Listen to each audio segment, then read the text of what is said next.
नमस्कार दोस्तों, मैं अभय प्रताप आप सभी का अपने channel let us be professional पर हार्दिक स्वागत करता हूं।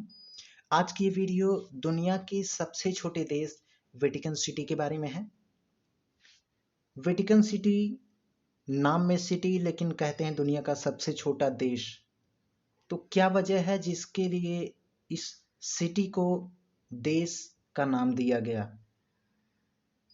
लेकिन उससे पहले ये बताते हैं कि वेटिकन सिटी है कहाँ पर। तो स्टार्ट करते हैं स्टार्टिंग से। यूरोप महाद्वीप। यूरोप महाद्वीप के अंदर एक देश है इटली, और इस उस इटली देश की राजधानी रोम है। उस रोम के अंदर बना हुआ वेटिकन सिटी है। लेकिन बात 1929 की है, 1929।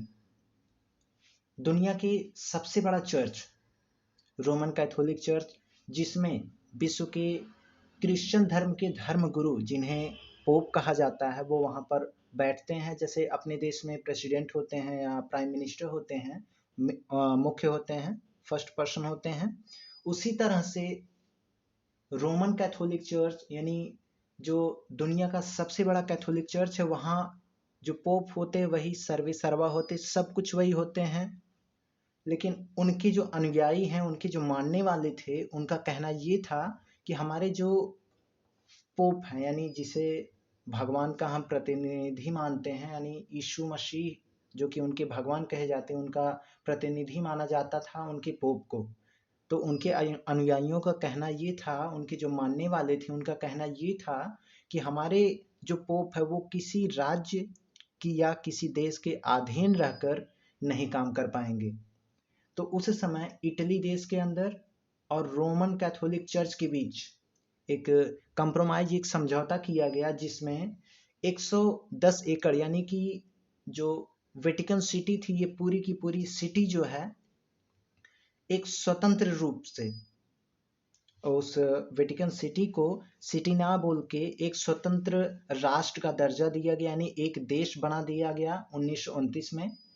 और अब बात करते हैं इस टोटल एरिया के बारे में। अभी मैंने बताया 110 एकड़ का एरिया है यहाँ का, जो कि बहुत ज़्यादा नहीं। अगर इंडिया की बात करें तो एक छोटा मोटा शहर या छोटा मोटा सिटी मान सकते हैं कि ये जो पूरा देश है, अकॉर्डिंग टू अपने यहाँ जैसे होता है एक छोटा मोटा सिटी, इस देश के बराबर होगा। इतना छोटा ये देश है जो कि हमारे यहाँ एक सिटी बन सकती है। आबादी की बात करें तो लगभग आबादी पॉपुलेशन यहाँ की जो है लगभग 1000 है। और यहाँ की जो मेन भाषा है वो इटालियन है, जिसको वहाँ की राष्ट्रभाषा मानी गई है, जो कि इटली और वेटिकन दोनों में चलती है। और इतना छोटा राष्ट्र होने के बावजूद भी इस कंट्री की अपनी एक करेंसी है जो कि यूरो है, जो कि इटली और वेटिकन में भी चलती है। इतना छोटा होने के बावजूद भी खुद का रेडियो स्टेशन है, जो कि लगभग 20 भाषाओं में प्रसारित किया जाता है। और इतना छोटा देश होने के बावजूद इस देश का अपना खुद का रेडियो स्टेशन है।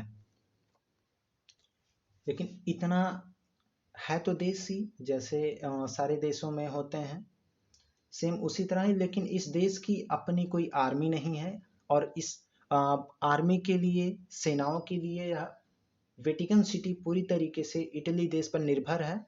और हाँ, इस देश में केवल 2 गार्ड्स होते हैं जिन्हें स्विस गार्ड भी कहा जाता है।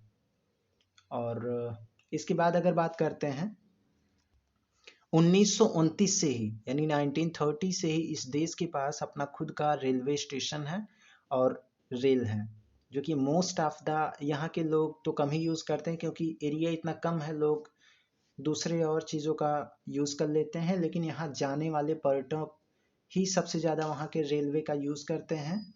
और इवन एक सबसे इम्पॉर्टेंट चीज़ यहाँ की म्यूज़ियम है। इस म्यूज़ियम के बारे में ऐसा माना जाता है, इतनी ज़्यादा नक्काशी, इतनी ज़्यादा फोटोज़ और इतनी ज़्यादा सीनरीज हैं कि अगर एक पिक्चर्स को पर 3 मिनट देखा जाए, यानी 3 मिनट पर 1 पिक्चर देखा जाए, तो पूरे इस म्यूज़ियम को देखने में आपको 3 साल लग जाएंगे, जो कि 400 कमरों को मिला करके बनाई गई ये पूरी म्यूज़ियम। इतनी सारी खूबियां होने के बावजूद इस म्यूजियम को, इवन सिर्फ म्यूजियम को ही नहीं, दुनिया का सिर्फ ये इकलौता ऐसा देश है जो कि पूरा का पूरा देश वर्ल्ड हेरिटेज साइट के अंदर आता है। सिर्फ म्यूजियम ही नहीं, पूरा देश वर्ल्ड हेरिटेज साइट के अंदर आता है। और इतना छोटा देश होने के बावजूद भी अपने नागरिकों को, जो उनके देश के लोग हैं, उनके लिए पासपोर्ट की फैसिलिटी भी प्रोवाइड करवाता है वेटिकन सिटी। तो दोस्तों, आज की वीडियो आपको कैसी लगी कमेंट बॉक्स में ज़रूर बताइएगा। वीडियो को यहीं पे एंड करते हैं। Thank you, have a nice day, bye bye. नमस्कार दोस्तों, मैं अभय